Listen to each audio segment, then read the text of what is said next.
ഞാനിപ്പോൾ കാണിക്കാൻ പോകുന്നത് വളപട്ടണം ഭാഗത്താണ്. വളപട്ടണം ഭാഗത്താണ് ഞാനിപ്പം വളപട്ടണത്തും പാർപ്പനശ്ശേരി ആ റോഡിലാണ് ഞാനിപ്പം നിൽക്കുന്നത്. കാരണം എന്ന് പറഞ്ഞു കഴിഞ്ഞാൽ ഇപ്പോഴത്തെ ആ റോഡിൻ്റെ അവസ്ഥ ഇനി ഞാനായിട്ടൊന്നും പറയാനില്ല എന്ന് തോന്നുന്നു. റോഡാണോ തോടാണോ എന്ന് എന്നോട് ദയവ് ചെയ്ത് ചോദിക്കരുത്. തോടിനേക്കാളും മോശം അവസ്ഥയിലാണ്.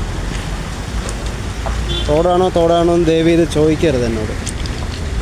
വളരെ മോശം കണ്ടീഷനാണ്. ഇതാ വണ്ടികളെല്ലാം എങ്ങനെയാണ് പോകുന്നതെന്ന് നിങ്ങൾ ശരിക്കും കണ്ണ് തുറന്നൊന്ന് കാണാം. ഇതെത്രയും പെട്ടെന്ന് ഇതിന് പരിഹാരം ഉണ്ടാകണം.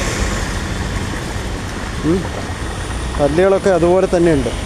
നിങ്ങൾ ശരിക്കൊന്ന് നോക്കണം.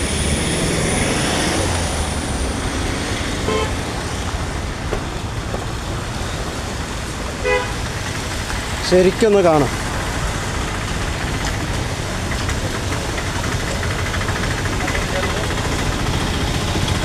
തൊട്ടടുത്ത് തന്നെ ഓടയുണ്ട്. ഓടയിൽ നിന്ന് തിരിച്ച് ഇങ്ങോട്ട് വെള്ളം ഇങ്ങോട്ടേക്ക് വരുമെന്നാണ് എൻ്റെ പേര്. ഓടയിലേക്കല്ല. ഇതാ നിറഞ്ഞ് കവിഞ്ഞിട്ടുണ്ട് ഓടയും മറ്റു കാര്യങ്ങളെല്ലാം.